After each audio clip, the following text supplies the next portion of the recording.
Captain Suzuko Watanabe didn't understand what he was looking at. Through the haze of burning fuel and drifting smoke, he saw an American carrier take a direct kamikaze hit, with splintering, fire rolling upward like a black wave, and yet the flight deck didn't break. The ship didn't slow. It didn't die. It simply absorbed the blow. For months, he'd been told American carriers were floating eggshells. One strike, one fire, one perfect hit. That was all it would take. But here, at Okinawa, the last great gamble of the empire, Watanabe watches certainty collapse faster than the burning aircraft falling into the sea below. The carrier should have been crippled. It should have been drifting, helpless, bleeding men and steel. Instead, it stayed in formation like a fist refusing to unclench. Beneath him, a young radio officer whispered, "Why does it still fight?" No one answered. Because the truth was forbidden. Because Tokyo still claimed victory was a matter of spirit, not steel. Because no pilot was supposed to return alive to report what they truly saw. The Japanese high command believed sacrifice could replace engineering. They believed courage could stand in for mathematics. They were wrong. At Okinawa, in the final chapter of Japan's naval war, a secret the Allies had been building toward for years finally detonated. Not with a bomb, but with a simple, brutal fact. These carriers could not be killed the old way. And when the Japanese realized it, it was already too late. Tokyo, late 1944. The war map glowed dimly beneath the lamplight. Pins marking battles Japan had already lost, but had not yet publicly admitted. In smoky briefing halls, naval officers still spoke with rigid voices about inevitable victory, even as shipyards lay silent and fuel supplies thinned to fumes. But the illusion had momentum, like a wave that doesn't know it has already broken. Here, at the center of the empire's war machine, the idea that American carriers were weak wasn't just a belief. It was doctrine. Admirals repeated it like scripture. Young pilots memorized it like destiny. A single perfect strike, they were told, can cripple a carrier beyond repair. The phrase carried spiritual weight, as if the sky itself would bend to those willing to die for the emperor. Even the numbers seemed to confirm it. Pearl Harbor, Coral Sea, early raids that set American decks ablaze. The myth fit the early war, and no one dared question a story that confirmed hope. The Japanese high command built its final strategy on that fragile hope, the kamikaze. Not a tactic, not aviation, a bargain with death disguised as a military plan. Sacrifice was now the battlefield currency, soul traded for steel. Inside the Imperial Navy Academy lecture halls, chalk struck the board with certainty. U.S. carriers are lightly armored. Strike here, deck collapses. The diagrams looked scientific. They looked absolute. But they were ghosts of an enemy Japan thought still existed. An enemy frozen in 1942. The war had evolved. Japan's understanding had not. While American engineers were studying blast patterns and strengthening flight decks with layered steel, Japanese planners were still worshiping the past. The Pacific was a moving battlefield. Japan was fighting a memory. And in planning rooms, the truth was too expensive to admit. If carriers couldn't be killed in one hit, then the kamikaze doctrine collapsed instantly because Japan couldn't afford 2 hits or 3 or a prolonged fight. The empire no longer had fleets, only pilots packaged as missiles. Belief was the only weapon they still had in mass supply. Visitors to these rooms saw calm, controlled precision. What they didn't see was fear. Officers would speak in measured tones about acceptable loss, but beneath the table their hands clenched. They were running out of time, out of metal, out of fuel, yet they printed more optimism than aircraft. By winter, younger strategists whispered doubts. What if the Americans learned? Engineers close to the Navy suggested reinforcement might make carriers harder to kill. But the high command dismissed it. They rely on speed, not strength, a vice admiral snapped. Their decks are thin. They always will be. Faith overruled physics. Because behind every myth is a comfort. If the enemy is brittle, bravery can break them. In the barracks, pilots repeated the same mantra, one strike, one ship. It echoed through mess halls and prayer rooms. They weren't just learning how to die, they were learning why dying would supposedly matter. But the truth was already simmering beneath the surface. Japan was preparing a weapon built for a world that no longer existed. A quiet dread surfaced in those who studied American salvage reports. Rumors spread of Essex-class decks holding longer under fire. But within the Imperial command structure, bad news was like contraband, dangerous, punishable, silenced. Loyalty means confidence, senior officers said. Doubt became treason. Facts became morale hazards. No one dared propose the unthinkable question. By early 1945, the Empire wasn't shaping strategy, it was clinging to myth. The kamikaze corps grew not from strength, but necessity. If you can't build more ships, you send the pilots instead. The tragedy? Japan had some of the most skilled aviators in history, refined through years of unforgiving training, now reduced to guided shrapnel. They believed the carrier decks would fold like paper. They believed their deaths would be decisive. No one told them the Americans had changed the rules of the game. No one told them steel had replaced sacrifice. No one told them they were aiming at ghosts. Inside Tokyo's war councils, an illusion grew large enough to hide defeat, until Okinawa tore the curtain down. When the first armored deck refused to collapse, it didn't just save an American ship. It destroyed a Japanese strategy. And deep in the corridors of the Naval General Staff, the most dangerous moment was not the battle itself, but the realization that the battle had already been lost before it began. If a single kamikaze couldn't kill a carrier, what was Japan really trading its sons for?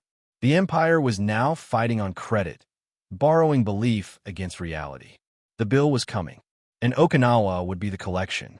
The officers in Tokyo thought they understood their enemy. But at sea, the truth was waiting to be discovered the hard way. And when the first kamikaze pilot radioed back what he had seen, everything began to crack.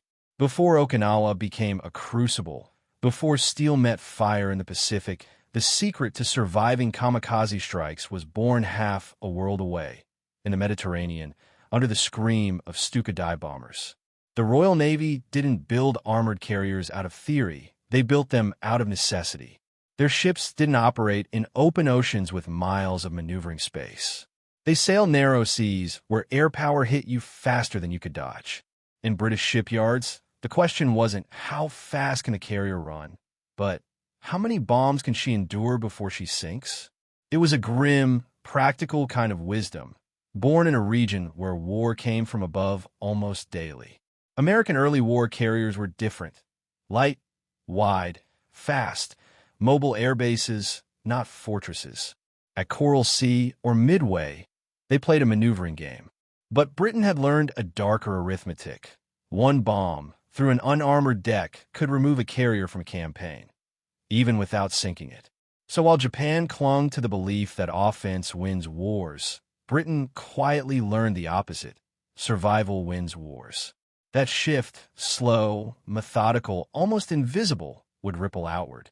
In 1942 and 1943, American observers and engineers studied British carriers that took horrifying punishment yet returned to port intact. They saw something that didn't exist in the Pacific mythos, a carrier not as a sword, but as a shield. And unlike Japan, America listened. The U.S. didn't copy the British design outright. American shipyards adapted it. Instead of building a single monstrous plate across the deck, they layered armor into the structure itself. Lighter on top, heavier underneath, energy distributed through steel ribs. It wasn't just thick, it was smart. American industrial scale meant they could afford to reinforce steel and still mass-produce ships at a rate that made Japan's fleet losses irreversible. Where Japan chose sacrifice, America chose survivability. Where Japan believed a single dying strike could end a ship, America engineered ships that could outlive the strike. And while Tokyo preached the spiritual purity of death, U.S. doctrine shifted to the practical genius of staying alive long enough to win. Most Japanese strategists never saw the change coming. Their naval intelligence was starving. Supply lines collapsed. Reconnaissance planes were fuel-starved. Reports trickled in half-complete, half-guessed, shaped around what Tokyo already believed. If a doctrine is built around faith, facts become noise. By 1944, Essex-class carriers were carrying a secret Tokyo didn't account for. They were built to take punishment. Not just bombs, not just shrapnel. Suicide aircraft were tested against, theorized, anticipated before the kamikaze corps even existed. Japan prepared a mythic spear. America prepared a shield. But here's the turning point. American engineers never bragged about it. The U.S. didn't broadcast its advantage. They didn't print it in newspapers or press briefings. They let Japan keep believing the old weakness still existed. Why correct an enemy who plans his entire final strategy around a flawed assumption? That silence became a strategic ambush. While Tokyo was teaching pilots that one perfect strike is enough, U.S. naval architects already knew one perfect strike would no longer matter. And so the stage was set, not on a drafting board, not in a laboratory, but in psychology. Japan was preparing for a cinematic victory. One blazing crash, one heroic sacrifice, one American carrier turned tomb. Meanwhile, the United States prepared for a grim, grinding reality. The strike happens, the ship keeps fighting, the enemy loses twice, once in metal, once in spirit. This difference, belief versus engineering, was no longer theoretical. It was measurable. It was baked into steel. That is why Okinawa became more than a battle. It became a collision between narrative and physics. Japan told its men, "You will shatter them." The deck would later whisper back, "No, you won't." The first proof arrived before Japan understood what they were facing. In late 1944, scattered radio intercepts and survivor accounts hinted that American carriers were absorbing hits without structural collapse. Reports existed, but they were dismissed as exaggerations. Tokyo Command concluded, repairs must have been extensive. Those ships were surely out of battle afterward. They had to believe that. If not, there was no strategy left. But armor changes the meaning of time. A ship that might have needed months in dry dock survived long enough to continue launching sorties the same day, sometimes the same hour. That was the unspoken secret. From the moment the first armored flight deck held, Japan was already out of time. And yet, inside briefing rooms, lectures continued. Diagrams still showed U.S. carriers as brittle. Pilots still memorized a blueprint of ships that no longer existed. The war had moved forward, and Japan was fighting a ghost. If a nation builds its final weapon on a false assumption, what happens when that assumption meets steel? The answer would arrive at Okinawa. Not in words, not in reports, but in the sight of a burning American carrier still launching aircraft. A myth is powerful until reality refuses to break. And soon, Japanese pilots would witness that reality with their own eyes. The morning the illusion shattered, the sky over Okinawa was pale and colorless, strangely calm, as if the world were holding its breath. The kamikaze unit assigned to the first wave didn't yet know they were flying into history's turning point. Their instructors told them this mission would cut the enemy's spine. They were praised like blades. Sharpened, holy, unquestionable. Among them, Ensign Masato Kura, barely 20, clutched a silk headband with the word Hisso. Certain victory, his final letter home, rested inside his flight suit. Every pilot carried one, a goodbye no one would ever hear. They launched into what they believed was destiny. Below them, the carrier task force looked like a forest of steel and wake trails, tightly ordered, alive with motion. The Americans looked vulnerable from altitude, thin decks, tiny silhouettes, so easy to strike. That illusion held until the dive began. Kira saw the flak first, blooming black flowers of shrapnel ripping the sky apart. The clouds turned to ash. Wings shook. Engine screamed. Still, he dove. Every pilot was taught that the enemy's deck was the softest target. One crash, one detonation, one glorious destruction. Through cracked cockpit glass, he locked onto the carrier he'd chosen, the USS Bunker Hill. Seconds stretched. The wind howled. The ship rose in his sight like fate calling his name. He struck. Fire erupted. Aviation fuel rolled like a wave. Smoke towered upward as cheering Japanese observers believed they had just watched an American carrier die. They hadn't. Below deck, damaged crews were already moving before the flames finished rising. American sailors drilled for this moment like a reflex, faster than fear, faster than shock. The carrier staggered but did not break. Her spine held. Her deck, scarred, burning, buckled, remained intact. The Japanese radio operators waited to hear the follow-up strike report confirming the kill. Silence. No sinking. No collapse. Just flames. Just anger. Just resistance. That is when doubt crawled in. The first rumor came from surviving escort fighters who witnessed the aftermath. The deck didn't break. At first, Tokyo dismissed it. Exaggeration. American propaganda. Misread distance. But more kamikaze waves struck. More carriers burned and stayed alive. If the first blow doesn't kill the carrier, the sacrifice is wasted. Pilots were not supposed to return to report failure, but a handful did, shot down early or forced to ditch before impact. The testimonies all said the same thing. They're not dying the way we were told. One Japanese intelligence officer wrote in his diary, "If their decks are armored, then our last weapon is not a spear. It is a whisper." But disbelief is a slow death. The high command clung to the old story, even as evidence bled through the cracks. On the American side, there was no triumph, only grim confirmation. The armor was not theory anymore. It was survival you could stand on. Damage control crews fought fires with a precision that bordered on choreography. Salt water, foam, cutting torches, bulkhead seals. The ship was not a victim. It was a living organism fighting to keep itself alive. In Japan's pilot lodgings, confusion spread quietly, like a secret too dangerous to speak aloud. If one hit no longer killed the ship, then the doctrine demanded multiple pilots for the same target. But there were no replacements. Every sortie emptied Japan further. Every success was now a wound that healed too quickly.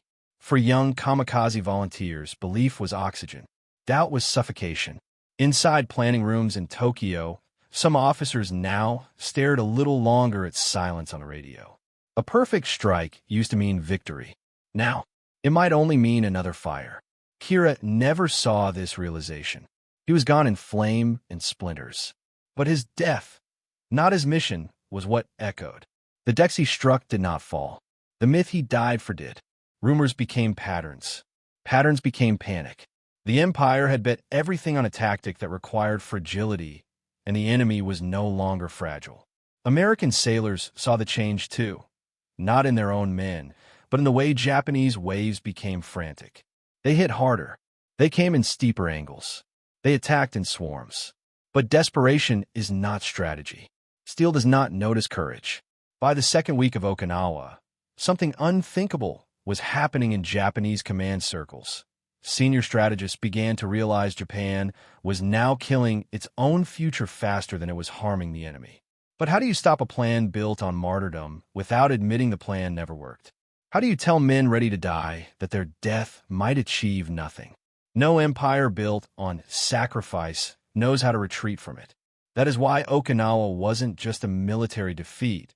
It was a psychological implosion. Japan discovered the truth mid-suicide. And when a nation discovers too late that its final weapon is useless, there is nothing left to throw but lives.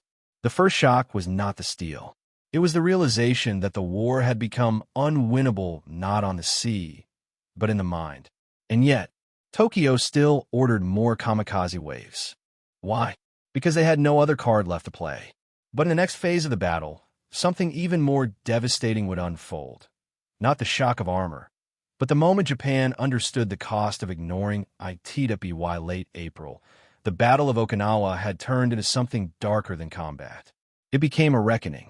The Japanese command had expected a blaze of glory, a final storm of steel that would frighten the Americans in a hesitation. Instead, they were watching the United States do something far more terrifying: absorb every blow and keep coming. Inside the Imperial Navy headquarters, the tone of meetings changed. Gone were the speeches of inevitable victory. gone with the confident maps, with bright arrows plunging through enemy lines.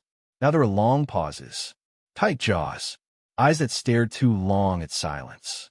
Reports arrived in fragments, scorched, shameful scraps of reality. Direct hit, carrier, still operational. Second impact, sortie capability unimpaired. Repairs underway within hours. The words should have been impossible. Yet there they were, repeated until even the most optimistic officers could no longer pretend this was exaggeration.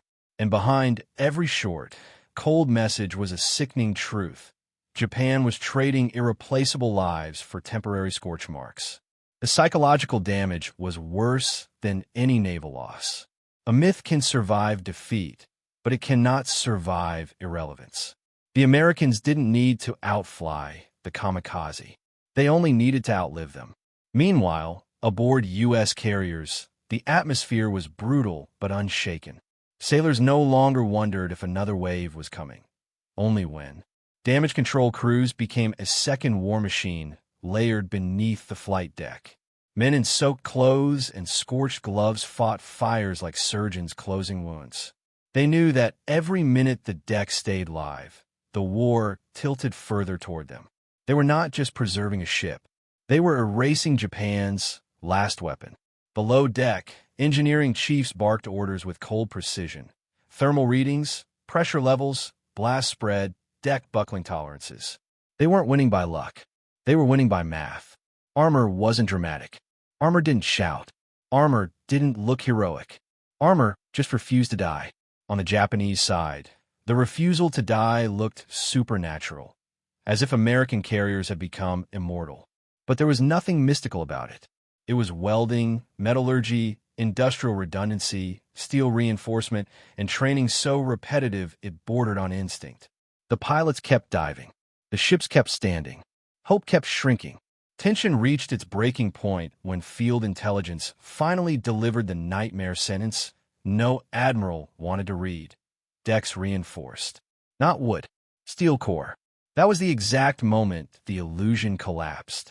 Because if the carrier deck no longer splintered, then a kamikaze no longer crippled it. Japan had built its final strategy on the idea that death was a weapon. But death is only a weapon if it removes the enemy from the fight. At Okinawa, death did not remove the enemy. It merely brushed them with flame. The Empire had brought a sword to a siege, and every swing cut nothing but air. So Tokyo did the only thing a collapsing strategy can do. It doubled down. If one hit no longer killed a carrier, then send 3. If 3 didn't break it, then send 10. Throw men in waves until steel gives way.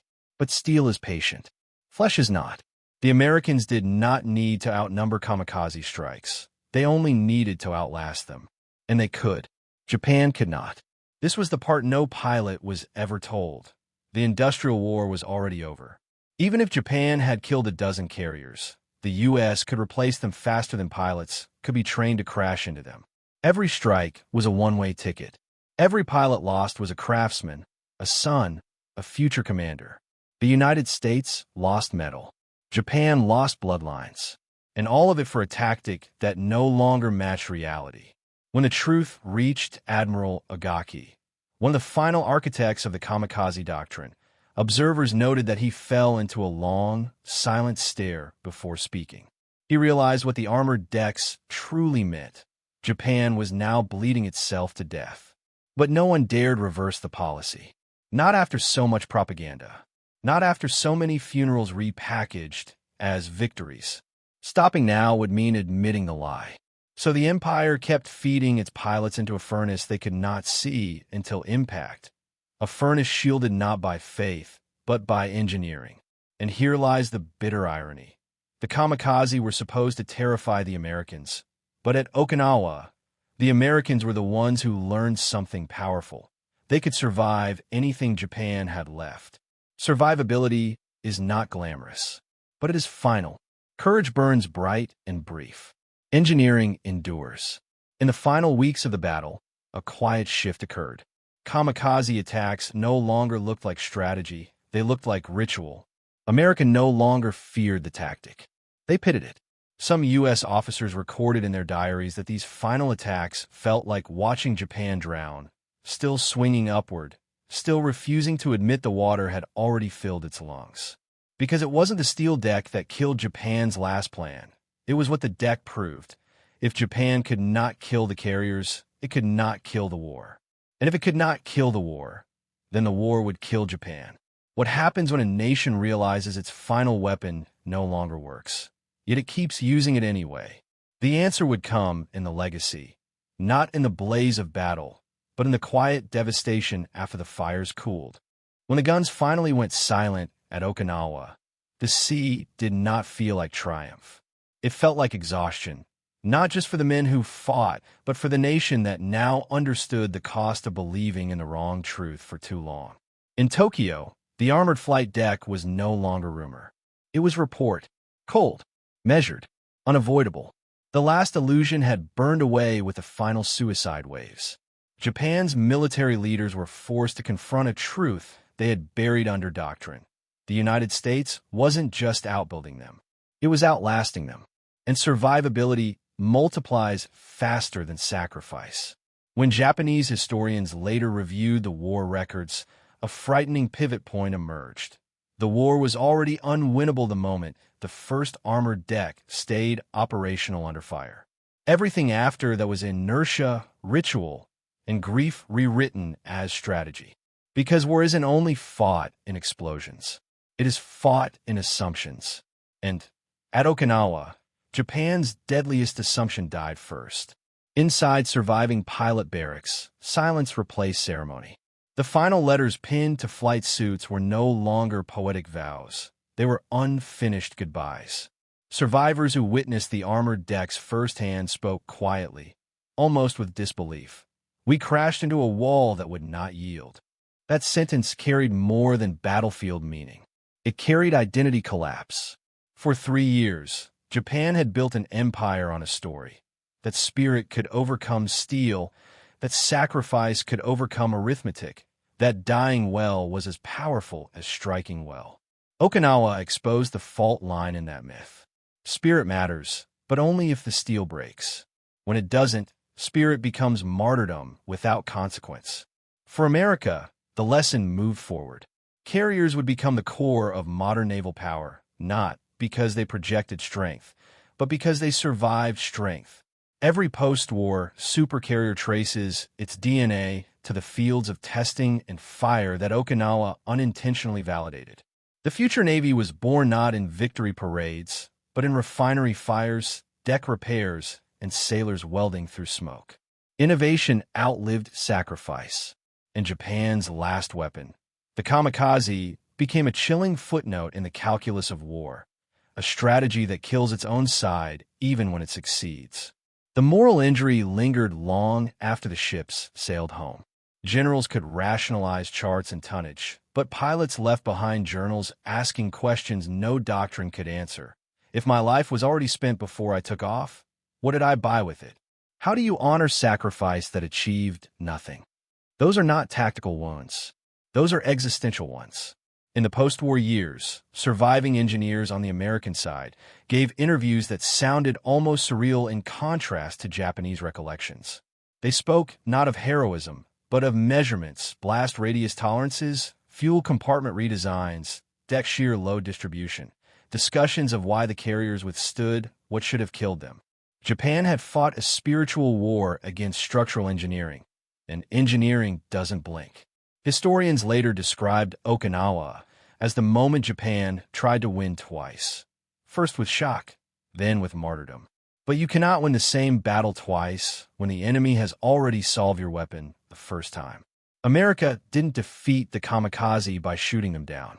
It defeated them by making their sacrifice strategically meaningless. That is why Okinawa marks the psychological end of Japan's naval war, even before the official surrender. When a nation's final plan fails, surrender is only a calendar event waiting to arrive. There's a tragic dignity in the men who flew, believing they could turn tide by burning. They weren't cowards. They weren't fanatics in the simple Western caricature. They were soldiers given a false promise, told that their death would matter because the ship would fall. But the ship did not fall, and history does not forgive false promises. It dissects them. Okinawa's legacy is not a dramatic explosion. It is a quiet accounting. Steel was the deciding force, not spirit. Continuity was more powerful than courage. Survivability, not sacrifice, ended the war at sea. This is why modern navies still obsess over damage control. Why drilled repetition matters more than glorious doctrine. Why survivability is the real offense. Because a weapon you cannot kill is a war you cannot win. Japan lost the war twice. First when its ships were sunk, then when its hope was. And after the smoke cleared, the final question remained. A question left hanging in records, memoirs, and silence. If a nation teaches its sons to die for victory, what happens when victory is no longer possible? The armored deck did not just survive impact. It forced Japan to face the answer. History remembers victories, but it's the miscalculations that shape the world. If you want more hidden turning points like this one, stay with us. The next story reveals another weapon Japan never truly understood, until it was already staring at its own defeat.